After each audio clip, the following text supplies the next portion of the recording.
Knowledge ഫാക്ടറിയുടെ പുതിയൊരു വീഡിയോയിലേക്ക് എല്ലാവർക്കും സ്വാഗതം.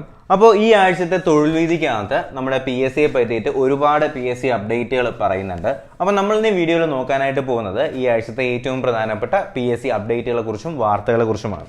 അപ്പോൾ ആദ്യത്തേത് തന്നെ പറയുന്നത് 33 തസ്തികകളിൽ ഉടൻ പി എസ് സി വിജ്ഞാപനം എന്ന് പറയുന്നുണ്ട് കേട്ടോ. അപ്പോൾ പുതുതായിട്ട് 33 തസ്തികകളിൽ പി എസ് സി വിജ്ഞാപനം വരാനായിട്ട് പോവുകയാണ്. അപ്പോൾ നമുക്ക് നോക്കാം ആ വാർത്തയിൽ എന്തൊക്കെയാണ് പറയുന്നത്, ഏതൊക്കെ തസ്തികകളിലേക്കൊക്കെയാണ് പി എസ് സി വിജ്ഞാപനം വരാനായിട്ട് പോകുന്നത് എന്ന് നിങ്ങളൊന്ന് ശ്രദ്ധിക്കുക. KSEBയിലേക്കുള്ള അസിസ്റ്റന്റ് എഞ്ചിനീയർ, അതുപോലെ തന്നെ സർവകലാശാലയിലേക്കുള്ള പബ്ലിക് റിലേഷൻ ഓഫീസർ, അതുപോലെ വിദ്യാഭ്യാസ വകുപ്പിലേക്കുള്ള മ്യൂസിക്കൽ ടീച്ചർ തുടങ്ങി 33 തസ്തികകളിലേക്കാണ് പി എസ് സിയുടെ വിജ്ഞാപനം പ്രസിദ്ധീകരിക്കാനായിട്ട് തീരുമാനിച്ചിട്ടുള്ളത്.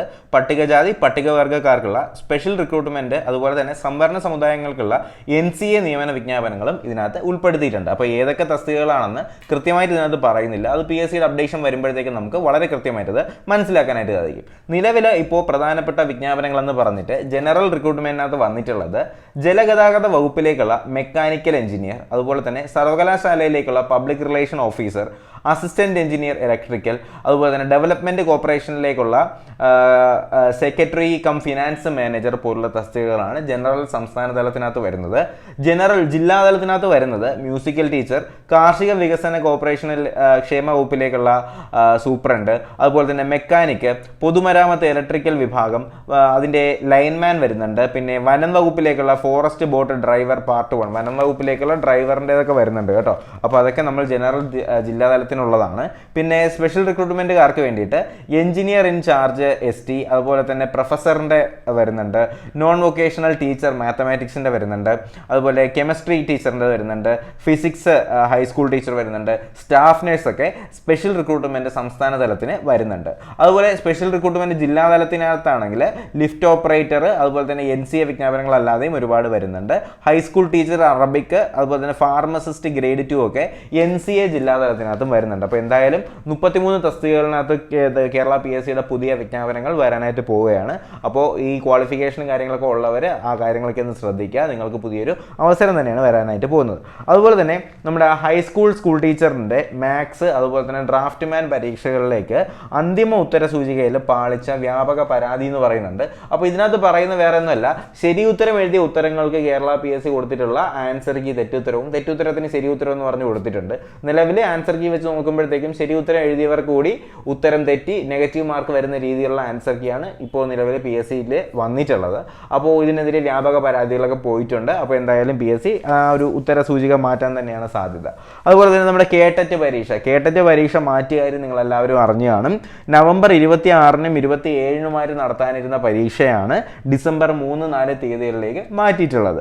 അതുപോലെ തന്നെ കേട്ടറ്റ് പരീക്ഷയ്ക്ക് അപേക്ഷിച്ചവർക്ക് അപേക്ഷയിലെ തെറ്റുകൾ തിരുത്താനായിട്ട് നിലവിൽ നവംബർ 14 എന്ന് പറയുമ്പോൾ ഇന്ന് വൈകുന്നേരം 5 മണി വരെ സമയമുണ്ട്. എന്തെങ്കിലും തെറ്റുകളും കാര്യങ്ങളൊക്കെ ഉണ്ടെങ്കിൽ നിങ്ങൾ അന്ന് തിരുത്താനായിട്ട് ശ്രമിക്കുക കേട്ടോ. അതുപോലെ തന്നെ നിങ്ങൾ അറിഞ്ഞു കാണും 10% മുന്നാക്ക സംവരണം ശരിവെച്ച് സുപ്രീം കോടതി. അപ്പോൾ EWSന്റെ കാര്യമാണ് പറയുന്നത്. ആൾറെഡി കേരള പി എസ് സിക്കകത്ത് EWS എന്ന് പറയുന്ന ഒരു കാറ്റഗറി ഓൾറെഡി ചെയ്തിട്ടുണ്ട്. അപ്പോൾ സുപ്രീം കോടതി അത് വിധി ശരിവെച്ചത് ഇപ്പോഴാണെന്നേ ഉള്ളൂ. അപ്പോൾ ഇതിനകത്ത് പറയുന്നത് എന്തൊക്കെയാണെന്ന് നോക്കാം. തൊഴിൽ വിദ്യാഭ്യാസ മേഖലകളിലേക്ക് 10% മുന്നോക്ക സംവരണം ഏർപ്പെടുത്തി നടപടി സുപ്രീം കോടതി ശരിവെച്ചിട്ടുണ്ട്. മുന്നോക്ക വിഭാഗത്തിലെ സാമ്പത്തികമായി പിന്നോക്കം നിൽക്കുന്നവർക്ക് വേണ്ടിയിട്ടുള്ള സംവരണം നൽകാൻ കൊണ്ടുവന്നതാണ് 103ാമത്തെ ഭരണഘടനാ ഭേദഗതി എതിരായിട്ടുള്ള ഹർജികൾ. അപ്പോൾ ഇതിനെ എന്ത് ചെയ്യുന്നുണ്ട്, സുപ്രീം കോടതി എതിർത്തുകൊണ്ട് നമ്മുടെ EWS എന്ന് പറയുന്ന ഈ ഒരു കാറ്റഗറിയുടെ സംവരണം അല്ലെങ്കിൽ എക്കണോമിക്കലി വീക്കർ സെക്ഷൻ കാറ്റഗറിക്ക് സുപ്രീം കോടതി ശരിവെച്ചിട്ടുണ്ട്. അപ്പോൾ നിലവിൽ 10% സംവരണം എന്ത് ചെയ്യും, EWSകാർക്ക് ലഭിക്കുന്നതാണ്. അപ്പോൾ ഭേദഗതി സുപ്രീം കോടതി ശരിവെച്ചു. 5-അംഗ ബെഞ്ചിൽ ജസ്റ്റിസുമാരായിട്ടുള്ള ദിനേശ് മഹേശ്വരി, ഇത് പറയുന്ന വേറെ ഒന്നുമില്ല, ചിലപ്പോൾ ചോദിക്കാൻ ചാൻസ് ഉണ്ട്, അതുകൊണ്ടാണ് ഞാൻ പറയുന്നത്. 103ാമത്തെ ഭരണഘടനാ ഭേദഗതിയാണ് നിലവിൽ ശരിവെച്ചിട്ടുള്ളത്. EWS 103ാമത്തെ ഭരണഘടനാ ഭേദഗതിയാണ് ശരിവെച്ചിട്ടുള്ളത്. അതുപോലെ തന്നെ ഈ ഭേദഗതിയിൽ സുപ്രീം കോടതിയിൽ 5 പേര്, സുപ്രീം കോടതി ബെഞ്ചിൽ 5 പേരുണ്ടായിരുന്നു. അതിൽ 3 പേര് ഇതിനെ അക്സെപ്റ്റ് ചെയ്തു, 2 പേര് ഇതിനെ എതിർക്കുകയാണ് ചെയ്തത്. അപ്പോൾ അക്സെപ്റ്റ് ചെയ്ത ആൾക്കാർ നോക്കാം നമുക്ക്. ജസ്റ്റിസുമാരായിട്ടുള്ള ദിനേശ് മഹേശ്വരി, അതുപോലെ തന്നെ ഭേല എം ത്രിവേദി, JB പർദിവാല എന്നിവരെ ഈ സംവരണത്തെ അനുകൂലിച്ചു. ഇതിനെ എതിർത്തവരെ ചീഫ് ജസ്റ്റിസ് ആയിട്ടുള്ള UU ലളിത്, അതുപോലെ തന്നെ ജസ്റ്റിസ് S രവീന്ദ്ര ഭട്ടൊക്കെയാണ് എന്ത് ചെയ്തിട്ടുള്ളത്, ഈ ഒരു സംവരണത്തിനെ എതിർത്ത ആൾക്കാർ. അപ്പോൾ എന്തായാലും അഞ്ചംഗ ബെഞ്ചിൽ 3 പേര് ഇതിനെ സപ്പോർട്ട് ചെയ്തപ്പോഴത്തേക്കും ഈ സാധനം ശരിവെച്ച് വന്നിട്ടുണ്ട്. ഓക്കെ, അപ്പോൾ 2 വർഷം മുമ്പേ എന്ത് ചെയ്തിട്ടുണ്ട്, കേരള PSC ഈ ഒരു EWS സിസ്റ്റം നടപ്പിലാക്കിയിട്ടുണ്ട്. മുന്നോക്ക വിഭാഗത്തിൽ സാമ്പത്തികമായി പിന്നാക്കം നിൽക്കുന്ന EWS സംവരണം 2 വർഷം മുമ്പേ തന്നെ കേരള PSC ആരംഭിച്ചു. 2020 ഒക്ടോബർ 23 നിലവിലുള്ളതും ഇതിന് ശേഷം പുറത്തു വന്നതുമായിട്ടുള്ള വിജ്ഞാപനങ്ങൾ പ്രകാരമുള്ള തസ്തികകളിലേക്കാണ് PSC EWS സംവിധാനം കൊണ്ടുവന്നത്. അപ്പോൾ 2020 ഒക്ടോബർ 23 ശേഷം വന്നിട്ടുള്ള വിജ്ഞാപനങ്ങൾക്കെല്ലാം EWS എന്ന് പറയുന്ന ഒരു സെക്ഷൻ എന്ത് ചെയ്തിട്ടുണ്ട്, കേരള PSC ഓപ്പൺ ചെയ്ത് കൊടുത്തിട്ടുണ്ട്. അടുത്ത ഒരു സംശയം ഇനിയും അല്ലെങ്കിൽ PSC ഉദ്യോഗാർത്ഥികൾ, പുതുതായിട്ട് വന്ന PSC ഉദ്യോഗാർത്ഥികൾക്ക് ഒരു സംശയം കാണും, എങ്ങനെ EWSലേക്ക് നമുക്ക് അപ്ലൈ ചെയ്യാനായിട്ട് പറ്റും. അപ്പോൾ ഞാൻ ഈ പറയുന്ന കാര്യങ്ങൾ നിങ്ങളൊന്ന് ശ്രദ്ധിക്കുക. അപ്ലൈ ചെയ്യേണ്ട വിധമാണ്: സാമ്പത്തിക സംവരണം ലഭിക്കാൻ PSCയുടെ ഒറ്റത്തവണ രജിസ്ട്രേഷൻ പ്രൊഫൈലിൽ ഇക്കാര്യം ഉൾപ്പെടുത്തുകയാണ് ആദ്യം ചെയ്യേണ്ടതെന്ന് പറയുമ്പോൾ നമ്മുടെ വൺ ടൈം പ്രൊഫൈൽ ഉണ്ടല്ലോ, നമ്മുടെ PSC പ്രൊഫൈലിലാണ് നിങ്ങൾ ആദ്യം ചേഞ്ച് വരുത്തേണ്ടത്. അപ്പോൾ ഇതിൽ ചെയ്യേണ്ടത്, പിന്നീട് PSC വിജ്ഞാപനം പ്രസിദ്ധീകരിക്കുമ്പോഴത്തേക്കും അനുയോജ്യമായ തസ്തികകളിൽ അപേക്ഷ നൽകണം എന്ന് പറഞ്ഞാൽ PSCയിൽ ഇപ്പോൾ സിവിൽ പോലീസ് ഓഫീസർ വിളിക്കുന്നുണ്ട്. അപ്പോൾ അതിനകത്ത് ചോദിക്കും do you belong to EWS category. അപ്പോൾ നിങ്ങൾ എന്ത് ചെയ്യണം, താഴെ യെസ് നോ കൊടുക്കണം. അതിൽ EWS ഉൾപ്പെടുന്ന ആളാണെങ്കിൽ യെസ് കൊടുക്കുക, നോ ആണെങ്കിൽ നോ കൊടുക്കുക. അത്രയും മാത്രം നിങ്ങൾ ആദ്യം ചെയ്താൽ മതി. പക്ഷേ സർട്ടിഫിക്കറ്റ് വെരിഫിക്കേഷൻ വരുമ്പോഴത്തേക്കും EWSന്റെ സർട്ടിഫിക്കറ്റ് ഹാജരാക്കാനായിട്ട് പറയും. അപ്പോൾ ഇല്ലാത്ത ഒരാൾ കൊടുക്കുകയാണെങ്കിൽ അത് ആ സമയം പ്രശ്നമാവാനായിട്ട് ചാൻസ് ഉണ്ട്. ഓക്കെ, അപ്പോൾ റവന്യൂ അധികാരികൾ നൽകുന്ന സർട്ടിഫിക്കറ്റ് സംവരണം തെളിയിക്കാൻ അത്യാവശ്യമാണ്. അപ്പോൾ റവന്യൂ അധികാരികളാണ് EWS സർട്ടിഫിക്കറ്റ് കൊടുക്കുന്നത്. അതുപോലെ തന്നെ PSC ആവശ്യപ്പെടുമ്പോൾ എന്ത് ചെയ്താൽ മതി, ഈ ഒരു സർട്ടിഫിക്കറ്റ് ഹാജരാക്കിയാൽ മതിയാവും. അതുപോലെ ഇത് ഈ സാമ്പത്തിക സംവരണം ഉൾപ്പെടുത്താനായിട്ട് ചെയ്യേണ്ട കാര്യങ്ങളാണ് ശ്രദ്ധിക്കുക. PSC പ്രൊഫൈലിൽ ആദ്യം ലോഗിൻ ചെയ്യണം. ആദ്യം നമ്മുടെ പ്രൊഫൈലിൽ IDയും പാസ്വേഡും കൊടുത്ത് ലോഗിൻ ചെയ്യുക. PSC വെബ്സൈറ്റിൻ്റെ ഹോം സ്ക്രീനിൽ EWS അല്ലെങ്കിൽ എക്കണോമിക്കലി വീക്കർ സെക്ഷൻ എന്ന ബട്ടണിൽ ക്ലിക്ക് ചെയ്യുക. അപ്പോൾ പ്രൊഫൈലിൽ ലോഗിൻ ചെയ്യുമ്പോഴത്തേക്കും അതിൻ്റെ വലതുഭാഗത്തായിട്ട് EWS എന്ന് പറഞ്ഞൊരു കാറ്റഗറി ഉണ്ടാവും. ആ സാധനം എന്ത് ചെയ്യുക, നിങ്ങൾ ഓപ്പൺ ചെയ്യുക. എന്നിട്ട് do you belong to economically weaker section അല്ലെങ്കിൽ EWS ആണോ എന്ന് ചോദിക്കും. അതിൽ യെസ് എന്ന് കൊടുക്കുക. അതിനുശേഷം സേവ് കൊടുക്കുകയാണെങ്കിൽ എന്ത് ചെയ്യും, EWS ആയി കഴിഞ്ഞു. അപ്പോൾ നമുക്കിനി വരുന്ന പരീക്ഷകൾക്ക് എന്ത് ചെയ്യാൻ പറ്റും, EWSലേക്ക് അപ്ലൈ ചെയ്യാനും പറ്റും. പക്ഷേ ഞാൻ പറഞ്ഞ പോലെ തന്നെ EWS ആണെങ്കിൽ മാത്രമേ EWS കൊടുക്കാവൂ. അല്ലാന്നുണ്ടെങ്കിൽ സർട്ടിഫിക്കറ്റ് വെരിഫിക്കേഷൻ വരുമ്പോഴത്തേക്കും റവന്യൂ അധികാരിയിലെ സർട്ടിഫിക്കറ്റ് നമുക്ക് ഹാജരാക്കാനാവാതെ വന്നാൽ ഈ കിട്ടിയാലും നമ്മൾ പ്രതീക്ഷിച്ചിരിക്കുന്ന ജോലി നമുക്ക് കിട്ടാതെ പോകാനുള്ള സാധ്യതയുണ്ട്. അപ്പോൾ ആ കാര്യം കൂടി നിങ്ങൾ എന്ത് ചെയ്യുക, ഒന്ന് ശ്രദ്ധിക്കുക. ഓക്കെ, അതിനുശേഷം പറയാനുള്ളത് LDCയുടെ 1ാം ഘട്ട നിയമന ശുപാർശ 1788 പേർക്ക് പോയിട്ടുണ്ട് എന്ന് പറയുന്നുണ്ട് കേട്ടോ. അപ്പോൾ ഇതിനകത്ത് പറയുന്ന വേറെ ഒന്നുമല്ല, LD ക്ലർക്കിലെ റാങ്ക് ലിസ്റ്റുകളിൽ നിന്നുള്ള 1ാം ഘട്ട നിയമന ശുപാർശ പൂർത്തിയായിട്ടുണ്ട്. അപ്പോൾ 14 ജില്ലകളിലേക്കുമായിട്ട് ഏകദേശം 1788 പേർക്കാണ് ആദ്യഘട്ടത്തിൽ നിയമന ശുപാർശ നൽകിയത്. ഏറ്റവും കൂടുതൽ ശുപാർശ വന്നിട്ടുള്ളത് തിരുവനന്തപുരം ജില്ലയിലാണ്. തിരുവനന്തപുരത്ത് 217 പേർക്കാണ്. ഏറ്റവും കുറവ് വയനാടാണ്. വയനാട് 55 പേർക്കാണ് എന്ത് ചെയ്തിട്ടുള്ളത്, നിയമന ശുപാർശ പോയിട്ടുള്ളത് കേട്ടോ. അപ്പോൾ കഴിഞ്ഞ LD ക്ലർക്കിൻ്റെ മുൻ റാങ്ക് ലിസ്റ്റുകളിൽ നിന്ന് 12,069 പേർക്ക് നിയമന ശുപാർശ ലഭിച്ചിരുന്നു. കഴിഞ്ഞ പ്രാവശ്യം 12,069 പേർക്ക് ലഭിച്ചിരുന്നു. ഇതിൽ 1ാം ഘട്ട നിയമനമായിട്ടാണ് 1788 പേർക്ക് നിയമന ശുപാർശ പോയിട്ടുള്ളത്. അപ്പോൾ എന്തായാലും റാങ്ക് ലിസ്റ്റിലുള്ളവർ പ്രതീക്ഷ തന്നെ വയ്ക്കുക. നിങ്ങൾക്കുള്ള ലെറ്റേഴ്സ് എന്തായാലും ഉടനെ തന്നെ ഉണ്ടാവും. അടുത്ത് പറയുന്നത് ഡിഗ്രി പ്രിലിംസിൻ്റെ കാര്യമാണ്. ആദ്യ 2 ഘട്ട പരീക്ഷകൾ എഴുതാൻ കഴിയാത്തവർക്ക് 3ാമത്തെ ഘട്ട പരീക്ഷയിൽ എഴുതാനുള്ള ചാൻസ് കൊടുക്കുന്നുണ്ട്. അപ്പോൾ ഇതിനകത്ത് പറയുന്നത് ഒക്ടോബർ 22 നവംബർ 11 നടന്ന ആദ്യത്തെ 2 ഘട്ട ഡിഗ്രി ലെവൽ പ്രിലിംസ് പരീക്ഷ എഴുതാൻ കഴിയാത്തവർക്ക് ഡിസംബർ 10 നടക്കുന്ന 3ാം ഘട്ട പരീക്ഷയോടൊപ്പം അവസരം നൽകുന്നുവെന്നാണ് സർവകലാശാല പറയുന്നത്. അപ്പോൾ ഇതിനകത്ത് പറയുന്ന കാര്യം വേറെ ഒന്നുമല്ല, നമുക്ക് ജെന്യുവിൻ ആയിട്ടുള്ള റീസൺസ് ഇതിനകത്ത് പറയുന്നുണ്ട്. ഏതൊക്കെ റീസൺ ഉണ്ടെങ്കിലാണ് നമുക്ക് ഈ ഒരു അടുത്ത 3ാം ഘട്ട പരീക്ഷയിൽ നമുക്ക് അപ്ലൈ ചെയ്യാനായിട്ട് പറ്റുകയെന്ന് പറയുന്നുണ്ട്. ഇതിനകത്ത് പറയുന്ന റീസൺസ് എന്ന് പറയുന്നത്, ഒന്ന്, PSC പരീക്ഷാ ദിവസം അല്ലെങ്കിൽ PSCയുടെ ഈ പരീക്ഷാ ദിവസം അംഗീകൃത സർവകലാശാല അല്ലെങ്കിൽ സ്ഥാപനങ്ങൾ നടത്തുന്ന പരീക്ഷയിൽ അല്ലെങ്കിൽ അഡ്മിഷൻ ഹാൾ ടിക്കറ്റ് ഹാജരാക്കണം എന്ന് പറഞ്ഞാൽ നമുക്ക് ഈ ഒരു ഡിഗ്രി ലെവൽ എക്സാം വരുന്ന ദിവസം നമുക്ക് വേറെ ഏതെങ്കിലും യൂണിവേഴ്സിറ്റി എക്സാം ഉണ്ട് എന്നുണ്ടെങ്കിൽ നമ്മുടെ അഡ്മിഷൻ ടിക്കറ്റ് ഹാജരാക്കിയാൽ നമുക്ക് എന്ത് ചെയ്യാം, 3ാം ഘട്ട പരീക്ഷയിൽ അപ്ലൈ ചെയ്യാനായിട്ട് പറ്റും. അതുപോലെ തന്നെ അപകടത്തെ തുടർന്ന് ചികിത്സയിലുള്ളവർ, അസുഖബാധിതർ എന്നിവർ ആശുപത്രിയിൽ ചികിത്സ നടത്തിയതിൻ്റെ ചികിത്സാ സർട്ടിഫിക്കറ്റും മെഡിക്കൽ സർട്ടിഫിക്കറ്റും ഹാജരാക്കുകയാണെങ്കിൽ അത് നിശ്ചിത മാതൃകയിലാണ്. അപ്പോൾ ആ മാതൃക എന്തൊക്കെയാണെന്ന് ആ PSCയുടെ ഒഫീഷ്യൽ സൈറ്റിനകത്ത് തന്നെ പറയുന്നുണ്ട്. അപ്പോൾ മെഡിക്കൽ സർട്ടിഫിക്കറ്റ് ഹാജരാക്കുകയാണെങ്കിൽ നമുക്ക് എന്ത് ചെയ്യാം, 3ാമത്തെ ഘട്ടത്തിൽ അപ്ലൈ ചെയ്യാനായിട്ട് പറ്റും. അതുപോലെ തന്നെ പ്രസവ സംബന്ധമായിട്ടുള്ള അസുഖങ്ങൾ ഉള്ള ചികിത്സാ സർട്ടിഫിക്കറ്റ് ഉണ്ടെങ്കിലും നമുക്ക് ഹാജരാവാനായിട്ട് പറ്റും. ഗർഭിണികൾ, യാത്രാ ബുദ്ധിമുട്ടുള്ളവർ, ഡോക്ടർമാർ വിശ്രമം നിർദ്ദേശിച്ചിട്ടുള്ളവർ എന്നാണെങ്കിലും മെഡിക്കൽ സർട്ടിഫിക്കറ്റ് ഹാജരാക്കുകയാണെങ്കിൽ പരീക്ഷ എഴുതാനായി സാധിക്കും. പരീക്ഷാ ദിവസം സ്വന്തം വിവാഹം നടക്കുന്നതിന് തെളിവ് സഹിതം അപേക്ഷിച്ചാൽ എന്ത് ചെയ്യാൻ പറ്റും? എങ്കിലും നമുക്ക് പരീക്ഷ 3ാം ഘട്ടത്തിലേക്ക് എഴുതാൻ പറ്റും. ഏറ്റവും അടുത്ത ബന്ധുക്കളുടെ മരണത്തെ തുടർന്നുകൊണ്ട് പരീക്ഷ എഴുതാൻ കഴിയാതെ പോയവർ രേഖകൾ സഹിതം അപേക്ഷിച്ചാൽ എന്ത് ചെയ്യാൻ കഴിയും? പരീക്ഷ എഴുതാനായിട്ട് കഴിയും. അപ്പോൾ ഇത്രയും കാര്യങ്ങളായിട്ട് PSC ഓഫീസിൽ ഡയറക്റ്റ് പോയിട്ട് വേണം നിങ്ങൾ എന്ത് ചെയ്യാനായിട്ട്?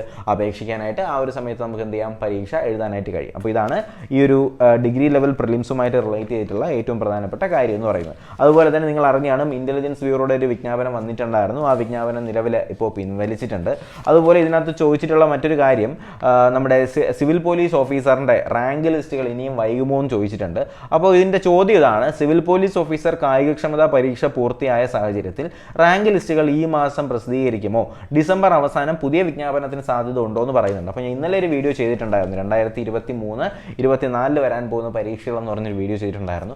ആ ഒരു വീഡിയോ തീർച്ചയായിട്ടും നിങ്ങൾ എല്ലാവരും കാണണം. കാര്യം അത് കണ്ടാൽ ഏതൊക്കെ പരീക്ഷകളാണ് 2023 വരാൻ പോകുന്നതെന്നും 24 വരാൻ പോകുന്നതെന്നും വളരെ കൃത്യമായിട്ട് ഞാൻ അതിനകത്ത് പറയുന്നുണ്ട്. അപ്പോൾ നമ്മുടെ സിവിൽ പോലീസ് ഓഫീസിന് അടുത്ത നോട്ടിഫിക്കേഷൻ എന്തായാലും ഈ വർഷം ഉണ്ടാകത്തില്ല. അത് അടുത്ത വർഷം അവസാന ഘട്ടം അല്ലെങ്കിൽ അവസാന സമയത്തായിരിക്കും അതിൻ്റെ നോട്ടിഫിക്കേഷൻ വരിക. 2024 സിവിൽ പോലീസ് ഓഫീസറിൻ്റെ പരീക്ഷയും ഉണ്ടാകും. അപ്പോൾ ഇതിൽ പറയുന്ന പോലെ തന്നെ റാങ്ക് ലിസ്റ്റ് വൈകുമോ എന്ന് ചോദിക്കുകയാണെങ്കിൽ നിലവിൽ വന്നിട്ടുള്ള 1-2 സിറ്റുവേഷൻസ് ഞാൻ പറഞ്ഞുതരാം. വിവിധ ബറ്റാലിയനിലേക്കായിട്ട് പ്രസിദ്ധീകരിച്ച CPOയുടെ ഷോർട്ട് ലിസ്റ്റുകൾ അല്ലെങ്കിൽ ഷോർട്ട് ലിസ്റ്റിൽ ഉൾപ്പെടുത്തിയവരുടെ കായികക്ഷമതാ പരീക്ഷകൾ ഏകദേശം പൂർത്തിയായിട്ടുണ്ടെങ്കിലും ഒട്ടേറെ പേര് റീമെഷർമെൻറ്റിന് അപേക്ഷ കൊടുത്തിട്ടുണ്ട്. അപ്പോൾ ഫിസിക്കലി കഴിഞ്ഞു, പക്ഷേ റീമെഷർമെൻറ്റിന് ഒരുപാട് പേര് അപേക്ഷ നൽകിയിട്ടുണ്ട്. അപ്പോൾ റീമെഷർമെൻറ്റ് നടത്തി തുടർ നടപടികൾ പൂർത്തിയാക്കിയാലുടൻ റാങ്ക് ലിസ്റ്റുകൾ പ്രസിദ്ധീകരിക്കും. ഡിസംബറിൽ റാങ്ക് ലിസ്റ്റ് പ്രസിദ്ധീകരിക്കുമെന്നാണ് നിലവിലെ വിവരം കിട്ടിയിട്ടുള്ളത്. പുതിയ നോട്ടിഫിക്കേഷൻ്റെ കാര്യം നിലവിലൊന്നും ആയിട്ടില്ല എന്ന് പറയുന്നുണ്ട്. അപ്പോൾ ഞാൻ പറഞ്ഞ പോലെ തന്നെ 2024 ആകുമ്പോഴേ അതിൻ്റെ പരീക്ഷയും കാര്യങ്ങളൊക്കെ വരത്തുള്ളൂ കേട്ടോ. അതുപോലെ ഇത്രയും കാര്യങ്ങൾ നിങ്ങളൊന്ന് ശ്രദ്ധിക്കുക. പിന്നെ PSC ഈടാക്കുന്ന ഫീസുകൾ എന്ന് പറഞ്ഞിട്ടൊരു ആർട്ടിക്കിൾ കൊടുത്തിട്ടുണ്ട്. അപ്പോൾ ഇതിനകത്ത് PSC നമ്മുടെ കയ്യിൽ നിന്ന് വാങ്ങുന്ന ഫീസുകൾ എന്തിനൊക്കെയാണ് എന്നത് ഇതിനകത്ത് വളരെ വ്യക്തമായിട്ട് പറയുന്നുണ്ട്. അപേക്ഷാ ഫീസ് ഇപ്പോൾ വകുപ്പ് തല പരീക്ഷകളുടെ കാര്യമാണ്. അപ്പോൾ ഞാൻ പറഞ്ഞുതരാം. ഇത് വിവിധ തസ്തികകളിലേക്ക് അപേക്ഷ നൽകാൻ PSC ഫീസ് ഏർപ്പെടുത്തിയിട്ടില്ല.